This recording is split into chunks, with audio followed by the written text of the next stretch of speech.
Every year around fantasy trade deadline time, players panic and sell the breakout too soon. They can't see the usage spike that's coming, and every year, this is the week where sharp managers build championship rosters. So in this video, I'll walk you through the players that you should be trading for right now before it's too late. Jair Alexander is stepping away from football for the time being, so pretty big story here out of Philly. Obviously, Jair Alexander has not been the same over the last couple of years, just hasn't been able to stay healthy, just 16 games since 2023, so not a lot changing from direct fantasy perspective, but just a reminder, again, the Eagles definitely need some help on the back end in their secondary, and J.K. Dobbins could hit injured reserve. This is obviously a really big deal for R.J. Harvey, so if you're able to go out and acquire him, he's definitely one of the guys that we're going to talk about here in a bit. Travis Hunter's rookie season does end early. Season-ending knee surgery, eyes set on 2026. It was an LCL repair here, so obviously we were just starting to see a little bit of what he could do on the offensive side of the ball when he got more opportunities there. And from, I guess, a redraft perspective, he'll be kind of back on the radar for 2026. Jaylen Warren trending up in Pittsburgh.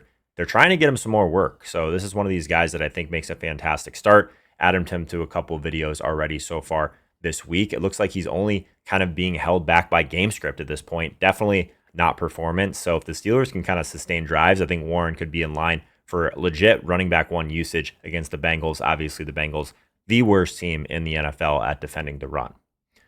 Speaking of the Bengals, Joe Burrow is eyeing a Week 13 return with that toe injury. So that would be definitely earlier than a lot of people thought he'd be back by. So he could, in theory, be back for some pretty important weeks in fantasy football. So he should definitely not be on any waiver wires. Did get a bunch of really good questions, so wanted to make sure that we touched on them, as obviously a lot of you are getting closer to your trade deadline. So let's jump into it. Chris Olave for Quinshon, Judkins, and Tet McMillan. This was kind of an interesting one, but I think pretty clearly I would rather have Quinshon, Judkins, and Tet McMillan.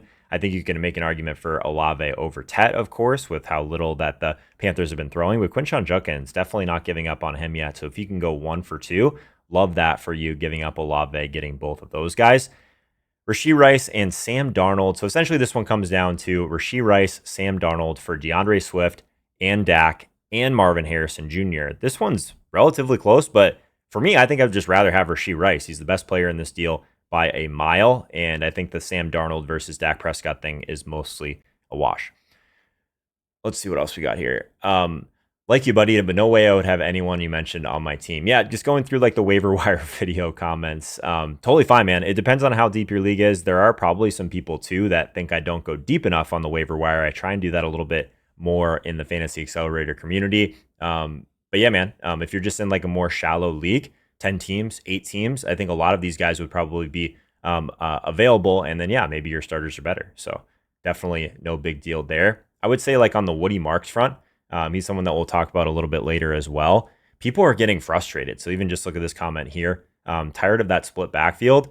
I think Woody is basically overtaken Chubb. And he's one of those guys where it's definitely difficult on the waiver wire to find that many touches, but also explosive touches for a guy like Woody. I know he's only had like one crazy game all year, but great matchup this week. And I think he's still one of those guys that I'd be adding pretty aggressively, which is why he's on the thumbnail. A couple other questions on the video that we had last week as well. So wanted to make sure I got to a few more of these trade questions for you guys today. And this one was interesting. Pickens, Jaylen Warren, Kayshon Boutte. Yeah, I think that this one for me probably would be the Chase side. I just would want the best player in this deal. So I think if you're going to be basically giving up 3 players for one, it says that you have a strong record kind of looking towards your playoffs. So yeah, I think getting the best player in these 2-for-1s, 3-for-1s is a great strategy. Quinshon Judkins, Rome Odunze for Emeka Egbuka and Quentin Johnston. Yeah, the best player in this deal is Emeka Egbuka, of course. Not huge on Quentin Johnston the rest of the way, but if I was able to basically just give up some depth, Rome Odunze, Quinshon Judkins, just to get Emeka Egbuka, I would probably do that. So this is the time of the year where we're trying to consolidate volume, pick up some studs, and then really just load up your bench with guys that are one injury away, in my opinion. So Bucky Irving, Stephon Diggs for Christian McCaffrey. I have no problem making that deal for Christian McCaffrey, so I'd be in on that one. Josh Jacobs, DK Metcalf for Rome Odunze and Kyron Williams. Yeah, I think I would rather just have Josh Jacobs in this deal. He was one of those guys that I was actively trying to acquire when he even had like a little bit of that calf injury he was battling through. Seems like back to normal. Had a bunch of work in this past week's game. Didn't seem to be limited at all. So yeah, give me the Jacobs side. Would you trade Bijan and Bucky for Higgins? Bijan and Bucky for Higgins. I would not, even though that like roughly both of these sides are pretty equal in terms of like the rest of season rankings. I would still prefer to have Bijan Robinson. If people are getting frustrated with him, maybe that's one that you can kick some tires. Traded DeAndre Swift, Vidal, and Travis Hunter to get Genty and Jacoby Myers. Thoughts? Yeah, we were just talking about, obviously, Travis Hunter is done for the year. So it becomes Swift and Vidal for Genty and Jacoby Myers. And I would prefer the Genty side of that one, even though he's not someone I'm actively going after right now. Would you trade Josh Jacobs for Garrett Wilson? Yeah, this one was not even close to me. Josh Jacobs for me, yes.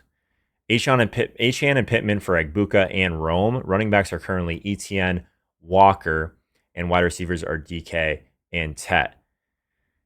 Yeah, this one actually was relatively close as well. I would prefer the Egbuka side. I have him obviously behind Achan, but not that far behind. So it depends on what you need on your roster. I think that Egbuka and Odunze, from a value perspective, would be where I would get. But if you just want the best player in this deal, Achan is that guy. Hopefully that helps. Should I trade Josh Jacobs for Puka? I prefer Puka for sure, but I don't know if there's a lot of people out there that would pull the trigger on that deal. If there is, yeah, Puka Nacua for me.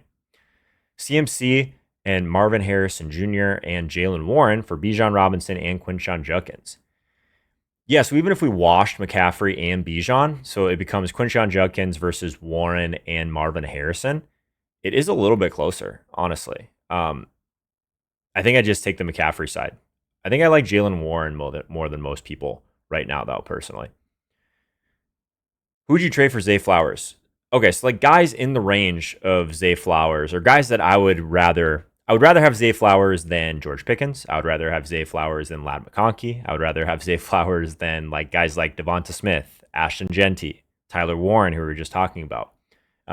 Those seem like no-brainers to me. And even there might even be some people out there that would let like Breece Hall go for Zay Flowers, or like Kyron Williams go for Zay Flowers. I think that Zay is in for a great rest of the season, as the Ravens obviously need wins, and Lamar looked really healthy last week. So yeah, I'd be buying Flowers aggressively. All right, today's one key topic, 10 players that are about to explode in fantasy football, aka guys that we need to trade for right now. So the first one, I'm going to keep saying it, and a lot of people are still getting a little bit frustrated with Derrick Henry, which definitely makes some sense. The box score looks pretty rough at the moment. The workload has been solid. This was a guy that absolutely killed a couple of my slips live this past week, which was brutal. Obviously, he gets pulled out at the 1 yard line. Justice Hill scores that touchdown. Just absolutely brutal. But he's still getting a ton of touches, right? His last 3 games, 21 carries, 19 carries, 20 carries. He's had 71 yards, 119 yards, and 75. So he's basically still been getting the rock. That's 3 wins in a row as well. It's still true bell cow volume on heating up offense, in my opinion. So back-to-back weeks without a touchdown, despite that workload, obviously not ideal, but it could give you like at least like one more opportunity to buy low on him for sure. So the early season chaos still is just nuking his perception overall. So the first 5 games, he was held to under 15 rushing yards or fewer in 4 of them. So I think that just in general, even like the fumbles, you remember the fumbling problems that he was having early in the year? I think Lamar's return here is really what should be supercharging this setup the rest of the way. So with Lamar back, the Ravens obviously stacking wins, but I think that just getting back to Henry handling a bigger workload, obviously with the games getting a little bit colder as well, rest of season, I still think that this schedule is really solid, especially for the running back position, and the touchdowns are going to be coming back here before you know it. Not worried about that at all. By the way, if you like the touchdown video that comes out on Saturdays, I drop my model's top pick for every game early at touchdownpicks.com. There's a link in the description. It's 100% free. Just put in your email and I'll send them to you early. RJ Harvey. So obviously Dobbins is out this week. So RJ Harvey might have a really nice opportunity here. He's already been hyper efficient on limited touches. He's 13th in yards per touch, 16th in yards per catch, and 8th in yards per route run. 2nd in fantasy points per opportunity, which is pretty crazy. This is a guy that we really liked going into the season. But what we didn't get was just like a locked in role. Dobbins has obviously been kind of the RB1 all season. But I do think that this is like the kind of guy that could be a league winner down the stretch if he grabs this opportunity with Dobbins dealing with this foot injury. So he's one of those guys that if you can get him on a throw in right now in any sort of deal, I think that's a massive win because this might be the last week that you can get him before he actually, or even just the role explodes. So I'm in on that. We had a lot of questions about Quinshon Judkins, and I guess I probably was on the side with some of the ones where you didn't get him when we went through some of those questions, but I do like Quinshon Judkins quite a bit. He's got a locked-in workhorse role. We basically need to get him, though, when they're going to be ahead, ideally, because he's very game script dependent here. It doesn't seem to be bothering him at all, that shoulder injury. The touchdown upside is definitely showing up, so I think he's a guy you can buy the dip on before the soft schedule kind of kicks in down the road. And I think this is probably one of the last weeks, again, that you can grab that dream playoff schedule that we keep talking about week in and week out. And I don't think they're going to be scaling back his touches anytime soon. It was kind of a weird situation with Kyle Monangai last week. He didn't touch the ball near as much, but he did still get in the end zone. I think Chicago kind of trusts him as like that physical runner between the tackles. He's definitely not a gadget guy or anything like that. He does have like workhorse ceiling, though, when Swift's not around. So if Swift obviously gets hurt, we have kind of already that one game sample of him being just dominant, right? So I like that. You still have the goal line role, so you have a little bit of standalone value there. And it's kind of like a Lions-esque kind of thunder and lightning kind of thing here, like the Montgomery Gibbs type of stuff. So Monangai still is going to kind of give you some of those touchdown weeks where he doesn't do a lot besides that. But I think it's still a nice buy low and basically like one of those guys that could end up being a league winner that's hiding in plain sight if he is like even one injury away from kind of hitting that eventual ceiling. I think he's still a guy that if people are down on him just based on his touches last week, makes kind of a nice buy. TreVeyon Henderson. He's been in this video 3-4 weeks in a row, something like that crazy. I thought I'd put him in here one more time. Obviously, the breakout that we just saw, those two massive 55 and 69 yard scores last week, that's the exact profile that we were saying that he's been all along. Finally takes advantage of it. He's obviously been great in pass protection as well, which doesn't matter for fantasy, but also gets him on the field more. And we talked about Ramondre still battling through that toe injury. So TreVeyon Henderson, the reason he's on that list is because I still am totally fine buying high because I think there's still a decent amount of room to grow here. And he's basically a home run in this backfield, especially if he can continue to be like really just an anchor of this this run game going forward and the team that's going to score a lot of points week in and week out. So from a running back perspective, I got 5 of them for you today. I'm about to give you 5 more wide receivers. TreVeyon Henderson, Kyle Monangai, Quinshon Judkins, RJ Harvey, and Derrick Henry. Those are 5 running backs that I'm actively trying to trade for before the trade deadline. Michael Pittman. And the wide receiver position is interesting, right? Because we still have like some of these guys that are wide receiver 1s, wide receiver 2s, a lot of them that have either been underperforming or they're on offenses that have been really strong, but it's been spread out in terms of scoring, right? So the Colts wide receiver 1, Michael Pittman. So he's definitely the clear top option in this offense, in my opinion, outside of JT. JT has just blown the doors off of everyone on this team for the most part. So it kind of feels like the touchdowns have really limited everyone else on this roster, right? So if JT keeps scoring 3 times, it hurts Jaylen Warren, it hurts Michael Pittman, all of that, right? But I think zooming out, if this team is going to continuously drop 30 to 40 points, especially in some of these blowouts they've had lately in good matchups, this is exactly kind of when you can grab a guy like Pittman, again, like one of the top weapons on one of the best offenses in the entire league. He's already had kind of like some of those spike weeks already this year. He had a 90-yard game. He had a 115-yard game. Obviously, he has had some touchdown games himself. But I think that like we use this Week 10 dud and try and get someone that rest of the season is a really solid wide receiver too. They can kind of swing some fantasy matchups when the Colts get into these shootouts and it goes back and forth. And he kind of swings back to being the number 1 wide receiver here. Justin Jefferson. This is a tough one, right? It's been a little bit of a down year, obviously. He's already had games of 81, 75, 126. He's had some decent yardage games, but with different quarterbacks, he just hasn't shown a lot of chemistry yet with J.J. McCarthy. And J.J. McCarthy really hasn't had the volume through the air to support a guy like this, and they just haven't been on the same page. I was at the game last week, and J.J. is just giving up on routes. He fell down on another one. He was basically the reason for 2 of the interceptions. So it's not all on J.J. at this point. I think that I think that JJ, in terms of Justin Jefferson, just needs to be a lot better. So in week 9, McCarthy completed only 14 passes, though. So it's kind of like that low volume passing attack is really difficult. But think about like what we saw even with Carson Wentz, right? Weeks 4, weeks 5, Jefferson 10 of 11, 126, 7 of 11 for 123. Even had I think a long catch and run in that game. I honestly think that people are overreacting. That's like my official take on it. I think that if there's someone out there that is trying to move Justin Jefferson, the Vikings fantasy playoff schedule is the 3rd easiest for wide receivers in weeks 15 through 17. Jefferson, I think, is still obviously a must start in those, but if you can grab him now for even like a lateral move and you're on a team that's going to be going deep into the playoffs, I like it. I think that if I'm looking at Justin Jefferson versus some other guys at the top, you might be able to get him cheaper than you think. This is a great week to take the temperature of the Justin Jefferson owner. AJ Brown, another guy that you should be taking the temperature on their owner as well. See where people are at on AJ Brown. Obviously, week 10 was a huge dud, but we're only a few weeks removed from when he had a 2-touchdown performance against the Vikings, right? So he's still that first read alpha.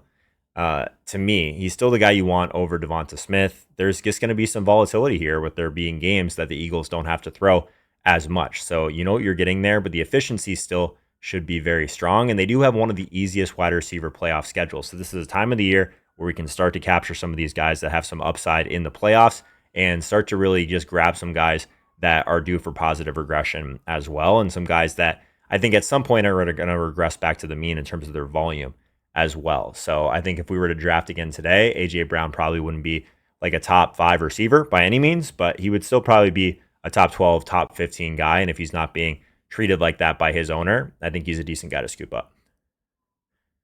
Courtland Sutton, still an established alpha wide receiver. So again, this is like a common theme of this time of the year. If you can grab these guys that are clear wide receiver ones on their team that have been struggling, obviously Bo Nix has not been good this year as well. But I think like this decline for Sutton in particular kind of lines up with like 2 really gross, low scoring games.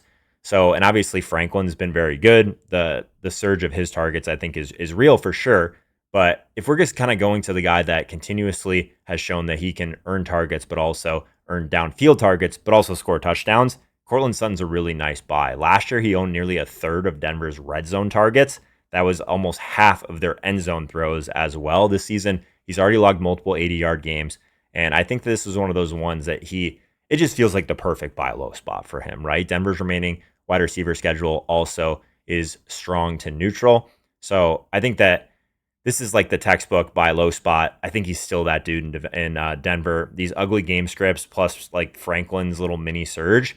I think this is a great time to trade for him before the trade deadline and really just capture some more targets. And when the touchdowns swing back, you're going to thank me. Jauan Jennings. This San Francisco team has been banged up for what feels like 2 years in a row at this point. So he still has locked in volume as San Francisco kind of fights through those injuries. And I think even with everyone getting healthier and hopefully they get Brock Purdy at some point, there's a lot more ceiling here than people realize. And the box score hasn't quite showed it yet. But he hasn't really done a lot after the catch this year. I think continuing, I guess, as they continue to get healthier, he's going to be one of those guys that could absolutely explode. I think that like, if you could really grab him for like a wide receiver 3 type of value, he's someone that you can kind of put in there and feel pretty good about where his efficiency is going to lead, but also just they don't have a whole lot around him right now. So I think what you can pay for, he might end up being one of those guys that can stack up 6-7 targets if you're still working through things and give you really nice depth. He's like one of those players I always try and throw in as like just a throw-in player on certain deals, certain 2-for-1 deals, certain when you need another piece. I think he's a really nice depth option from a wide receiver perspective in a good offense, just a team that needs to spread the ball around a little bit more and get healthier. That's it for today. Obviously, my touchdown model is what drives every Saturday video, but if you do want those picks early, touchdownpicks.com, there's a link in the description. It's 100% free. You just put in your email and I'll send them to you early.